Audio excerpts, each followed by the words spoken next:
Speaker sir, ఈరోజు తమరి అధ్యక్షతన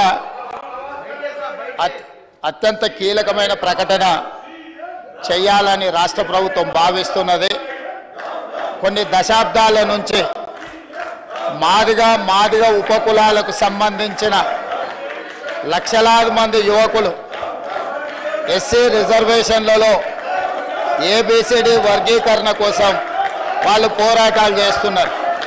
27 సంవత్సరాల నుంచి ఉమ్మడి రాష్ట్రంలో కానీ ప్రత్యేక తెలంగాణ రాష్ట్రంలో కానీ ఏబిసిడి వర్గీకరణ మీద మాదిగ ఉపకులాల యువకులు పోరాటాలు చేయడం జరిగింది.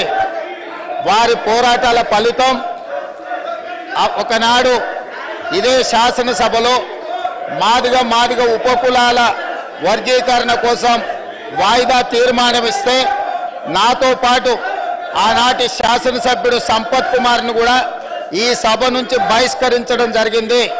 గత ప్రభుత్వం ఏబిసిడి వర్గీకరణ మీద కేంద్రానికి ప్రధానమంత్రికి విజ్ఞప్తి చేయడానికి అఖిల పక్షాన్ని తీసుకెళ్తామని చెప్పి తీసుకుపోకుండా మాదిగ సోదరులను మోసం చేయడం జరిగింది. కానీ డిసెంబర్ 3, 2023 నాడు ప్రజాప్రభుత్వం బాధ్యత తీసుకున్న తర్వాత తక్షణమే మా ఉప ముఖ్యమంత్రి గారి సూచన మేరకు మాజీ ఉప ముఖ్యమంత్రి ప్రస్తుత మంత్రి దామోదర్ రాజనరసింహ గారి నేతృత్వంలో మా శాసనసభ్యులందరినీ అడ్వకేట్ జనరల్ని ఢిల్లీకి సుప్రీంకోర్టుకు పంపించి న్యాయ కోవిధులతో చర్చించి సుప్రీంకోర్టులో బలమైన వాదనను తెలంగాణ రాష్ట్ర ప్రభుత్వం కాంగ్రెస్ ప్రభుత్వం వినిపించడంతో ఈనాడు సుప్రీంకోర్టు మాదిగ ఉపకులాల వర్గీకరణకు అనుకూలమైన తీర్పునివ్వడం జరిగింది. నేను మనస్ఫూర్తిగా సుప్రీంకోర్టు కాన్స్టిట్యూషనల్ బెంచ్కు రాజ్యాంగ ధర్మాసనానికి మనస్ఫూర్తిగా కృతజ్ఞతలు తెలియజేస్తున్నా. 7 మంది జడ్జిలలో 6 మంది జడ్జిలు రాష్ట్రాలకు ఏబిసిడి వర్గీకరణ చెయ్యడానికి అనుమతి ఇచ్చింది. తెలంగాణ రాష్ట్ర ప్రభుత్వం తరఫున నేను స్పష్టమైన ప్రకటన చేస్తున్నా.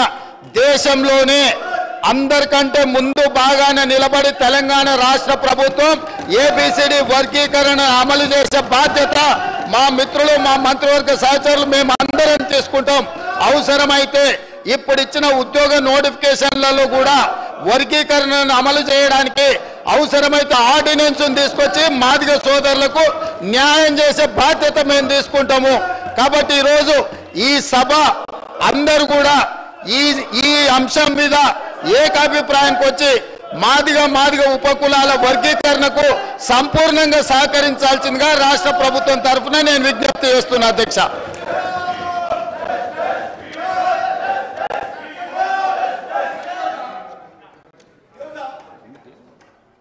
आप जाइए, आपके प्लेस में जाइए, मैं दे रहा हूँ, जाइए.